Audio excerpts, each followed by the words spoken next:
In 2024, I made up my mind that I wanted to go into the new year in 2025 with healing on my mind. I was gonna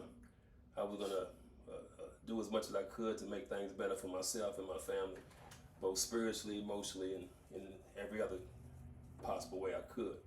I don't see any better way than doing that than for me to have my son on my first podcast session, to have a conversation with him in the spirit of making amends, of course. This is my son, he's my junior, and I got a couple questions for you. Yeah, what's up? Yeah. Because a lot of people,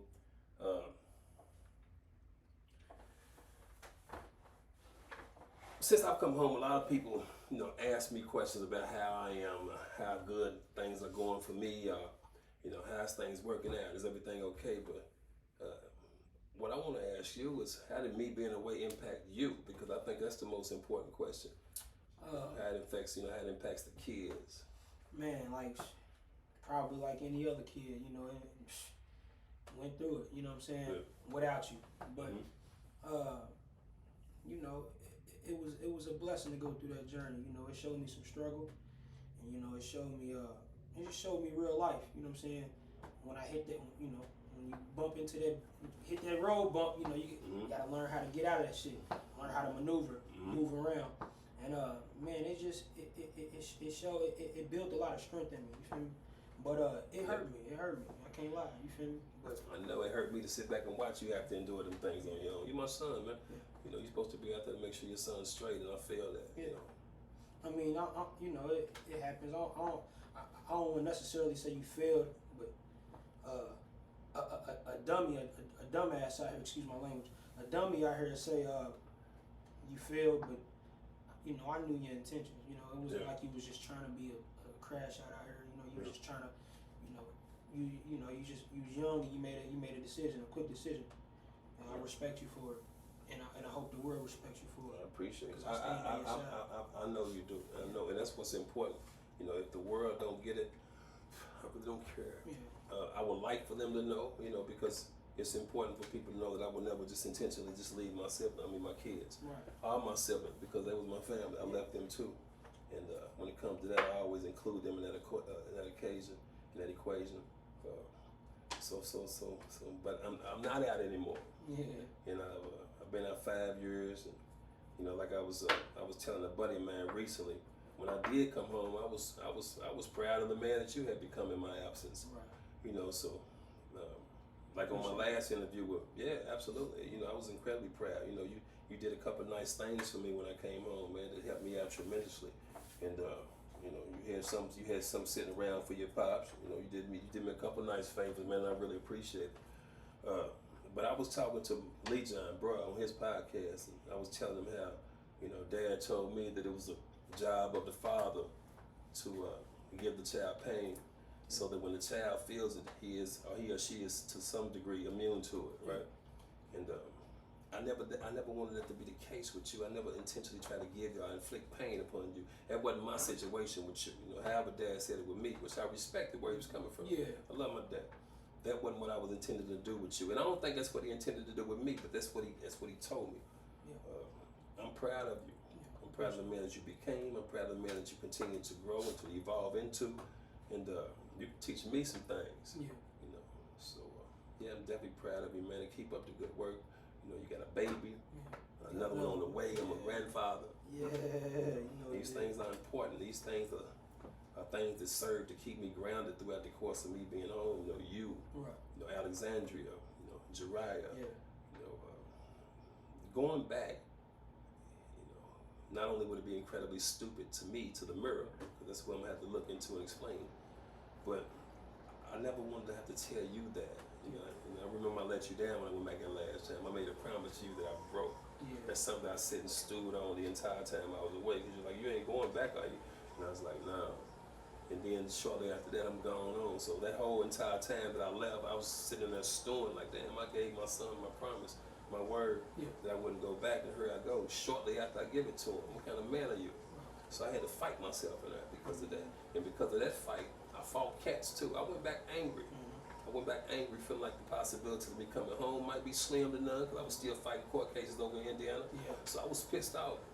And I wasn't really trying to hear nothing. I ain't gonna get right back into that penitentiary mojo, so I was disgusted with it. So even my old friends that came approaching me when I came right back to probably where I just left at, I didn't even have no conversations for them. I was disgusted. I just told a lie to my son. I don't want to hear his prison shit. Right. You know, so that's what we was going through. And so on camera, I apologize, man. Incredibly apologetic about it. You know. Definitely. Well, man, you know, it's all good. You know, I always accept the apology. Like I said, I understood it from the door. You know, obviously my mother helped me with that a little bit, and she talked to me. And man, even as a youngin', I was like, dang, man, it was crazy to see Pops go back, because you know, obviously he was gone the first time. That was my half of my life, and then the rest of it. You know what I'm saying? So, but like, I mean, man, what's up, like, Pop? shit, not me blaming you or knocking you, man. It was just like, dang, man, that's some years, man. And once she broke it down to me and told me what it was and what it was about, man, even when I was young, I was like, shit, yeah, I don't think he was wrong. right. You know what I'm saying? Yeah.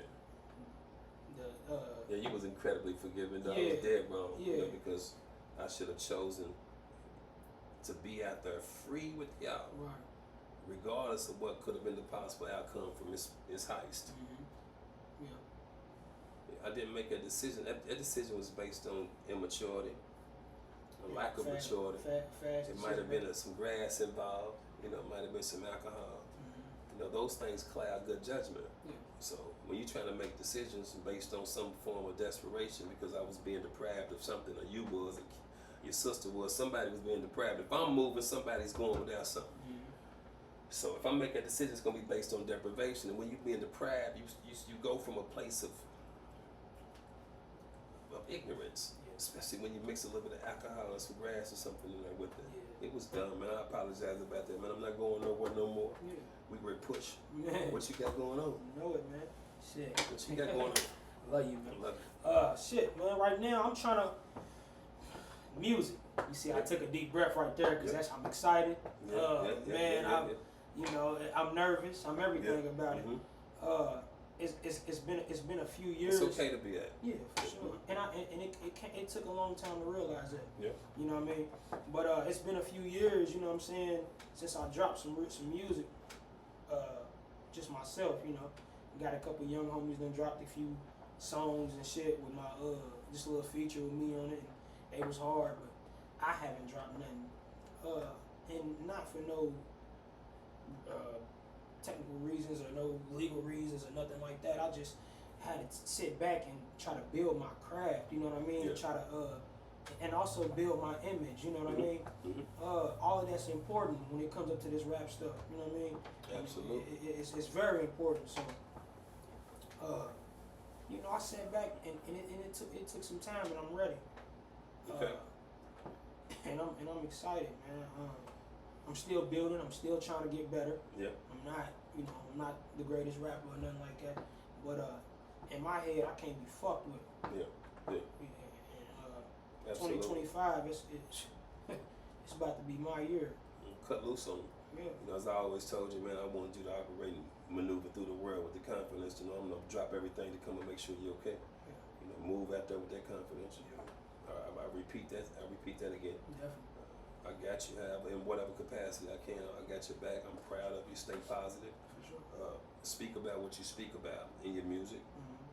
If it's something that you got on your heart, of course, speak about it. But I encourage you to speak about it in a positive manner. You can put a spin on anything. Yeah. At least let some lesson be at the end of it, or some encouragement to push through whatever the situation was.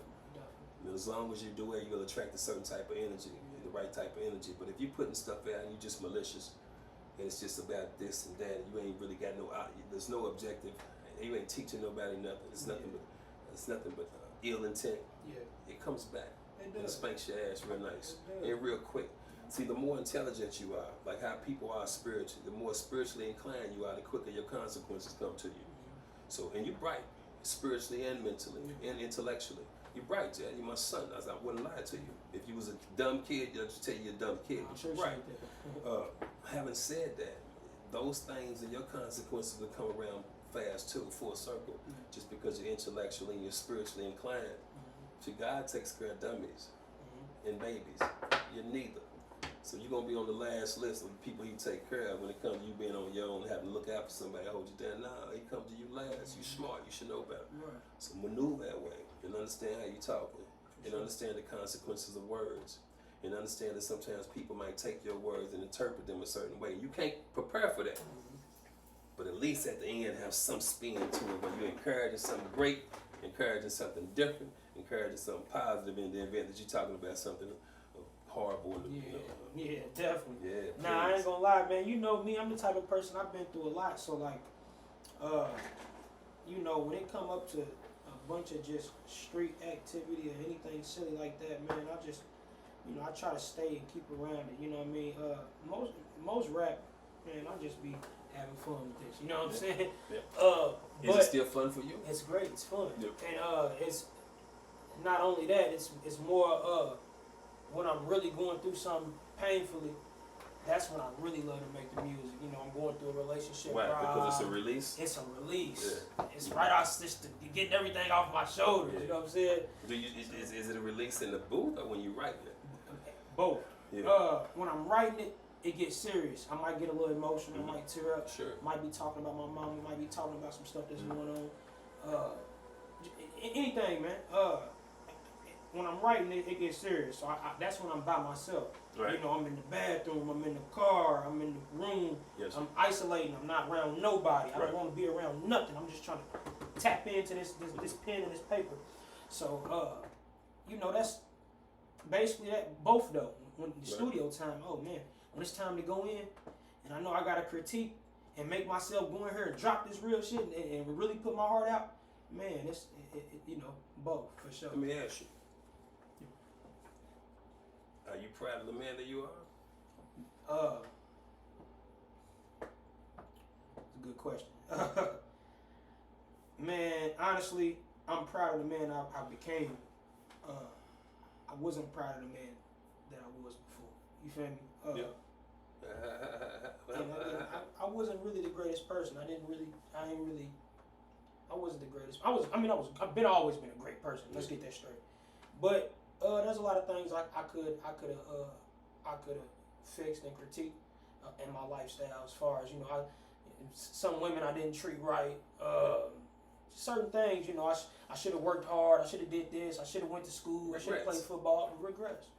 So a lot of that I had to let go, man, as I got older. But man, that's a good question. Like I said, I'm proud of the man I became. You know, becoming. And I'm still trying to be great.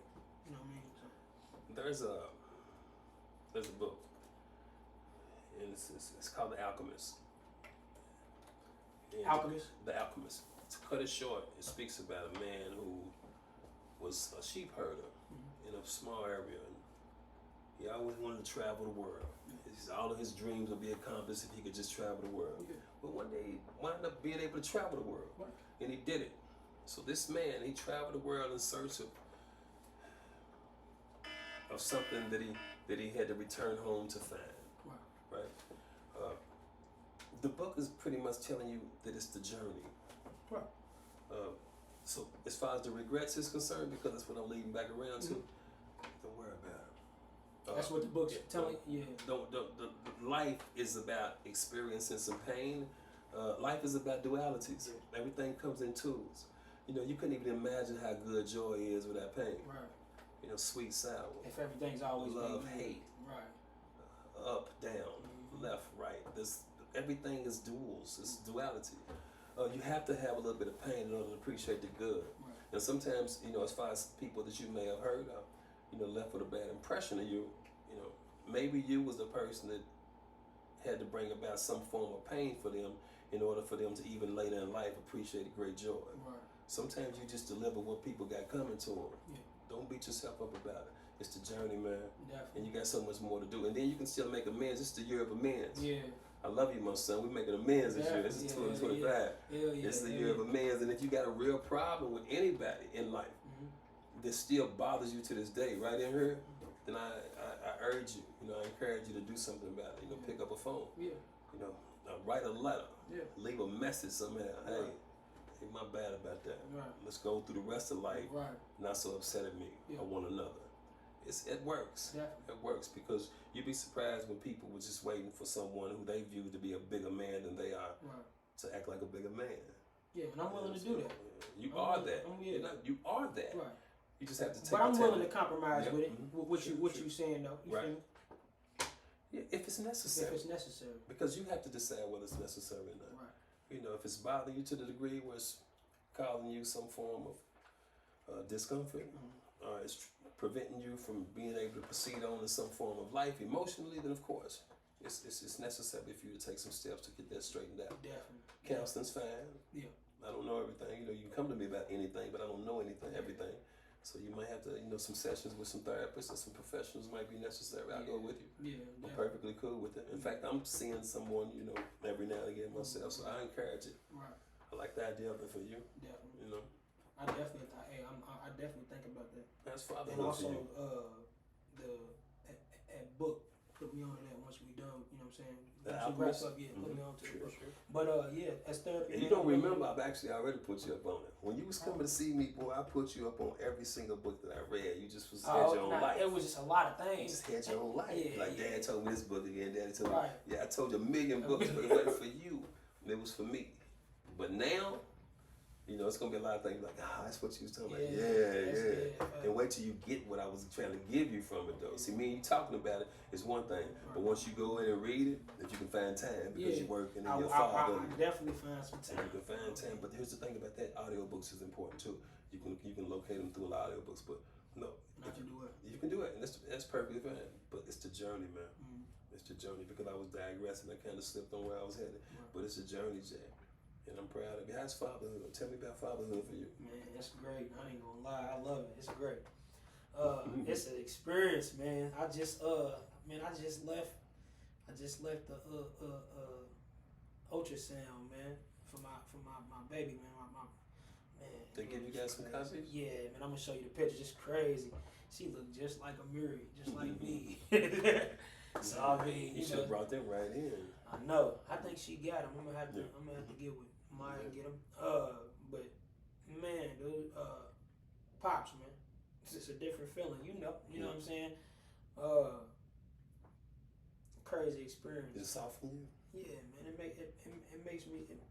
It definitely softens me. You feel me? As far as me being around her, me being around women, it just taught me a lot. Having these little, this little girl, and man, it just taught me a lot of discipline. I gotta tell you, man, men sometimes confuse how we are supposed to act with our sons versus how simply we allow ourselves to cave in when it comes to our daughters. Right.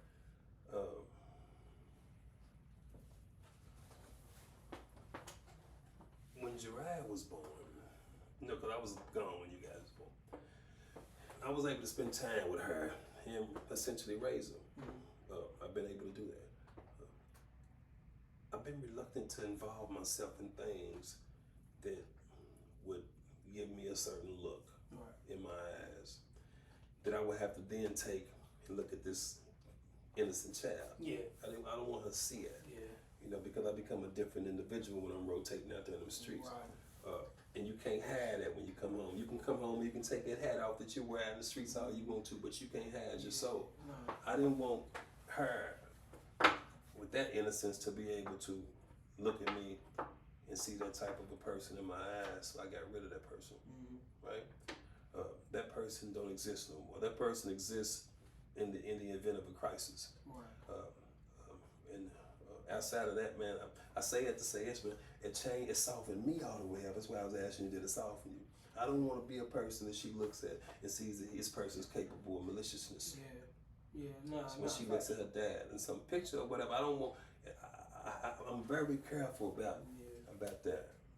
It's dangerous, and I also understand that the things that a man does can come back and spank him in his ass with respect. Through his kids sometimes. Careful, man. So you be the same. Yeah, man. I move righteously. You know what I mean? I don't be in it too much. I try to. you know, you always got haters and motherfuckers that just talk, but be all lies and a bunch of bullshit. But you know, I'm straight. I'm on a straight line, a straight path. In my journey, I can see it. I can see the tunnel vision. You feel me? I can, you know, I can feel it. You know, it's in the air. So I ain't worried about what motherfuckers is talking about. They not gonna, you know, they not kicking me off this train. I'm on the go. You know what I mean? So. You believe in yourself. I believe in myself. You feel me? Highly, tremendously. You know what I'm saying? So it's not a. I'm not worried. You know what I'm saying? I'm you know, I'm on a straight path, man. So. You know, sometimes where a man, if he just takes off, confidence. I ask you about believing in yourself because if a man has the confidence to just take off and take that first step, if he just takes off, just move, just push play. Sometimes, even when his intelligence fails along the way, the momentum of that confidence and that initial push will push him all the way to the finish line. So push, Jet. Be confident. Go out and get him. Go out and seize everything that you want, everything that you feel like you're supposed to have and you're supposed to secure for yourself and them babies and your woman. Go out and get it. And I mean the lion's share. Because that's what I intend to seize for us. But we in it together. I'm married with you now. What's up, man? Yes, sir. I love you, man. Smite, you show me your greatness, man. We pushing greatness all year, this year, next year, and the year beyond. This is our movement. Show me your greatness. This is my son. He's my junior. You know what it is, Midwest Jet. You can go get my Instagram, YouTube channel, everything. I'm rapping. We doing everything, man. Didn't mean to cut you off. I'm sorry. Not at all, man. This is about you and us. This is us. Show me your greatness. 2025. We pushing.